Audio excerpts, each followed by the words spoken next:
Yes, tubaha ikaze rero bakunze Butundi Sport TV aho muherereye hose turizera ko mukomeje kugubwa neza, tubifuriza gukomeza kugira ibihe byiza, icyumweru cyiza kuri mwe mwese muri kutwumva kugeza amagingo aya. Turasuhuza rero abo mu majyepfo, abo mu majyaruguru mwese, turabasuhuza iburasirazuba, iburengera bwaryo ndetse n'umujyi wa Kigali.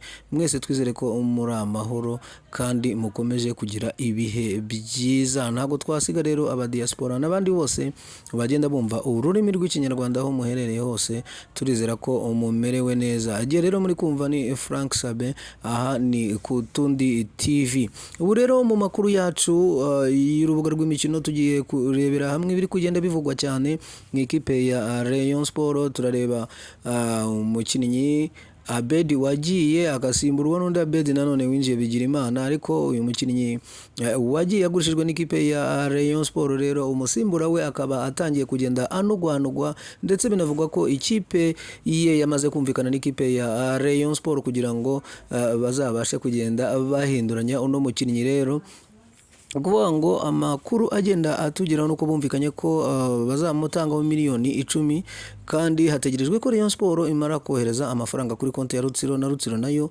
ikabona kugenda yarekura uno mukinnyi akerekeza mu ikipe ya Rayon Sport, aho zatangira imikino umwaka w'ibihumbi 2025 2026. Rero umukinnyi akaba ari we uri kuvugwa ko azagenda yerekeza mu ikipe ya Rayon Sport gusimbura Abedi wagiye. Rero ikindi wamenya kuri uno umukinnyi nuko yanagaragaye mu myitozo y'ikipe ye, aho yatsindwaga n'ikipe ya Polisi igitego kimwe ku busa hari ku itariki ya 24 Kanama 2025. Ndetse ikindi wamenya nuko ari mu myitozo n'abandi. Rero rutahizamu Habimana Yves yari amaze imyaka 2 muri Rutsiro, yagezeyo mu mpeshyi ya 2024 avuye muri Gorilla, akaba agiye rero kwerekeza muri Rayon Sport gusimbura Biramahire Abedi nkuko nabibabwiye, werekeje muri SC Satifu yo muri Algeria. Nguko rero uko biteye. Ikindi rero mwamenya kiri kugenda kivugwa cyane n'abakunzi ba Rayon Sport ni umukinnyi Abedi Bigirimana, nawe wageze mu myitozo akagaragaza ko rwose ari umukinnyi wabigize umwuga. Ikindi abarebe bakaba baramwishimiye, nk'abafana bose baragiye bavuga bati uyu niwe mukinnyi rwose twari dutegereje. Rero nyuma yo kwakirwa n'abakinnyi ndetse n'abatoza mu kibuga nk'uko mwabibonye, yatangiye imyitozo ya mbere. Rero uyu munsi akaba aribwo ategerejwe kurebwa muri match ye ari buze gukina n'ikipe ya AS Muhanga. Rero ibyo hamwe n'ibindi byose biri kugenda bivugwa turakomeza kugenda tubirambura hano mu makuru yacu Kutundi Sport TV. Ikaze rero.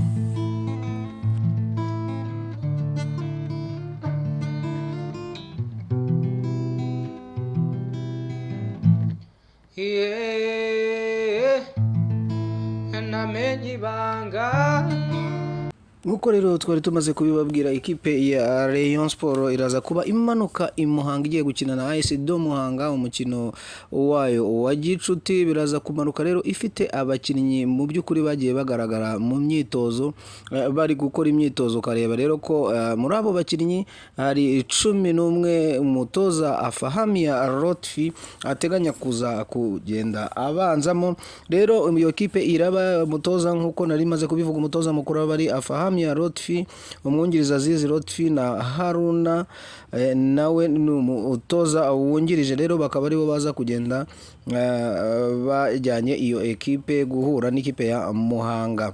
Rero umwizamu nta wundi ni Idrissa Kuyate, hakaza Serumogo ari kuri 2, Musoni Prince kuri 3 ibumoso, hakaza Rushema Chris Emery Bayisenge, hakaza Ntarindwa Aimable waguzwe muri Mukura, hakaza Cheri Muhamdi wa muzungu wa Rayon Sport, hakaza Shadrack Bing Bero nawe akaza aba ahabaye ari bugende yatakira ino ekipe ya Rayon Sport. Rero undi twababwiraga ni Bigirimana Abedi, ku nshuro ye ya mbere arabagiye gukinira ikipe ya Rayon Sport, araba atera umupira n'ikipe ya Muhanga. Hakaza Aziz Basane Kuranya na Harerimana Abdulaziz. Abo nibo bakinnyi bashobora kubanzamo 11 b'ikipe ya Rayon Sport iri buze kuba ikina n'ikipe ya Muhanga.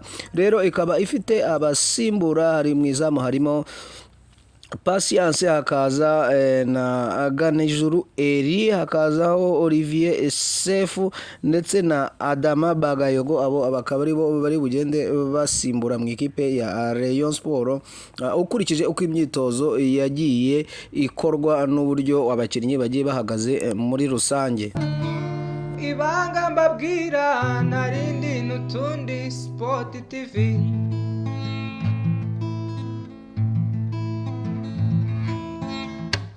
Iryo banga ry'ibyishimo, umunezero, kumenya amakuru iwacu mu Rwanda, ibijyanye n'imyidagaduro, amakuru y'imikino, mubimenyera ku gihe, mubirebera ku gihe. Nguko rero uko ibintu bihagaze kugeza magingo ya ubwo umukino utaratangira hagati y'ikipe ya Muhanga n'ikipe ya Rayon Sport. Ibindi rero mu bijyanye n'amakuru biri gukomeza kugenda bivugwa ni Irakoze Aline wegukanye umwanya wa kabiri muri shampiyona nyafurika mu batarengeje imyaka 16 y'amavuko.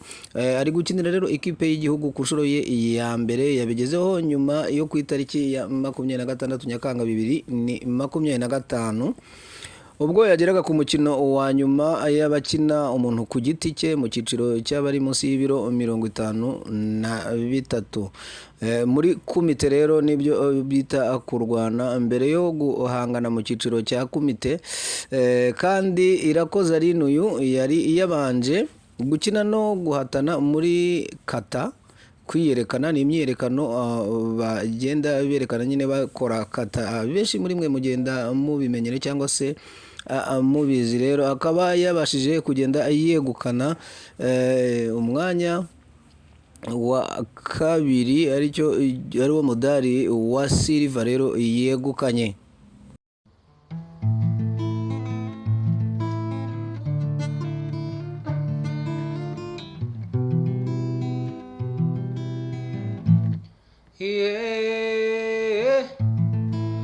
Namenye ibanga.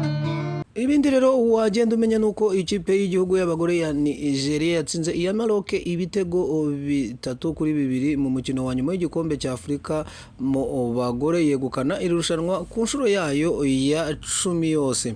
Muri ijoro rero ryo ku wa gatandatu tariki ya 26 Nyakanga 2025 nibwo mu mujyi wa Rabat kuri Stade Olympique de Rabat habereye umukino wa nyuma w'igikombe cya Afurika mu bagore.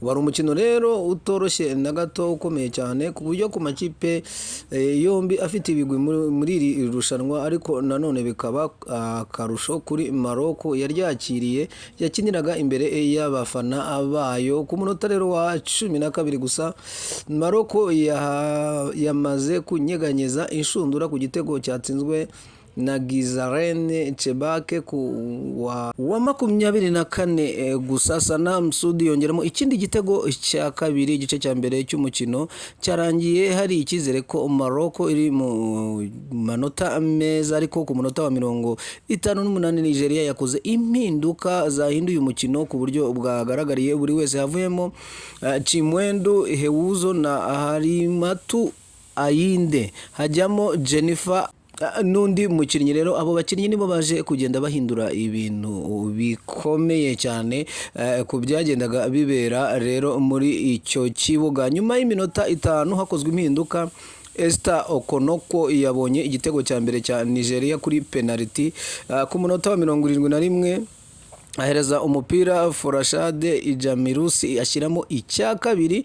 Amakipe yombi yanganyije ibitego 2-2, atangira gushaka intsinzi, ariko amahirwe asekera Nigeria kuko ku munota wa 88 Jennifer Chekini yatsinze igitego cya gatatu ku mupira we yoherejwe na Okonoko wabaye umukinnyi mwiza muri uno mukino. Rero nguko uko byagenze, ikipe ya Nigeria yegukana intsinzi gutyo ku nshuro yayo ya 10 mu mateka y'iri rushanwa. Rero urumva ibyishimo bitaha muri Nigeria, Maroc isigara yimyiza imoso.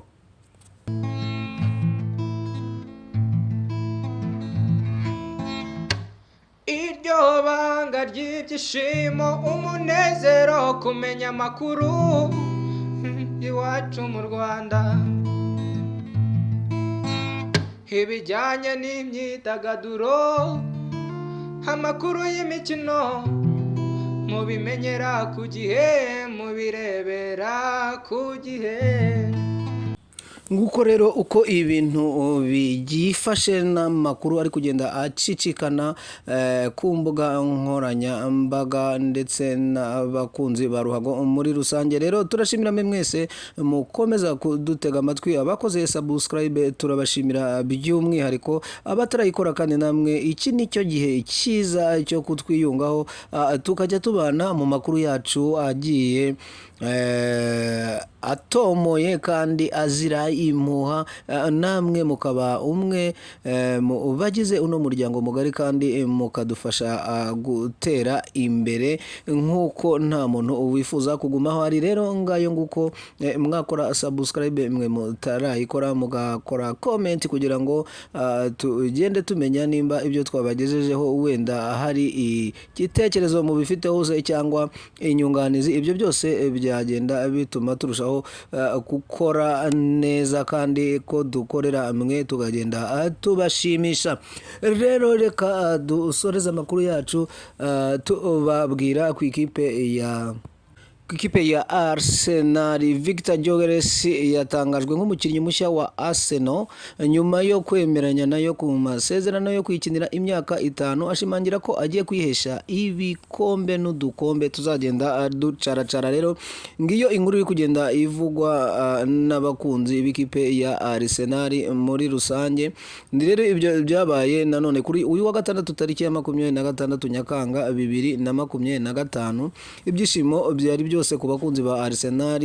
Yari imaze igihe mu biganiro na Sporting CP yifuza uyu rutahizamu wayo. Nyuma rero y'ubwumvikane bw'impande zirebwa n'amasezerano, Gyökeres yatanzweho miliyoni 75 z'idolari, azongerwaho izindi miliyoni 11.7 by'idolari, akazajya anahembwa umushahara w'ibihumbi 175 by'idolari mu cyumweru. Rero n'amasezerano y'umukinnyi yahawe nimero 14 yishimiye kandi dore ko ari ikipe yifuzaga gukinira, akayifasha kwandika amateka nk'uko yabiyitangarije we ubwe agira ati, ni umunsi mwiza kuri jye n'abankikije, ni byiza guhura na bagenzi banjye ndetse no gukina umupira w'amaguru mu ikipe nziza, dore ko numvise ko ari ikipe ya nyayo kuri jyewe.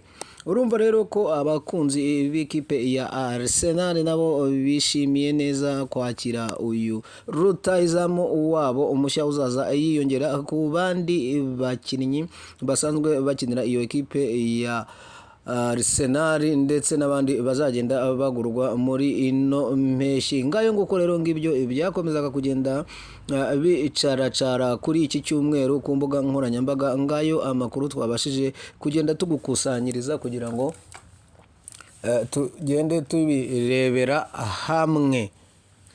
Murakoze rero naho ubutaha, tubashimiye ko duteze amatwi kandi ko mukomeza kudukurikira.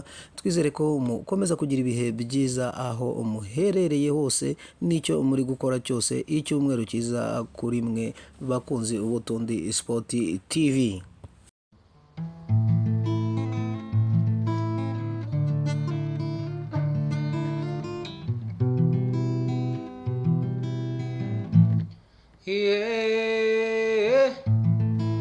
Namenye ibanga mbabwira, narindi n'Utundi Sport TV.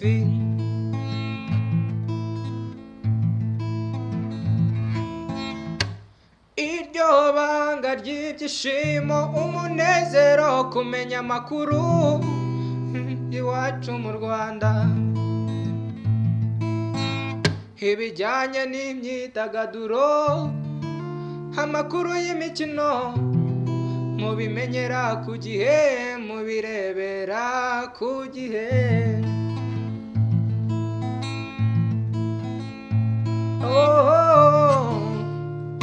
Yewe we geraho birebere.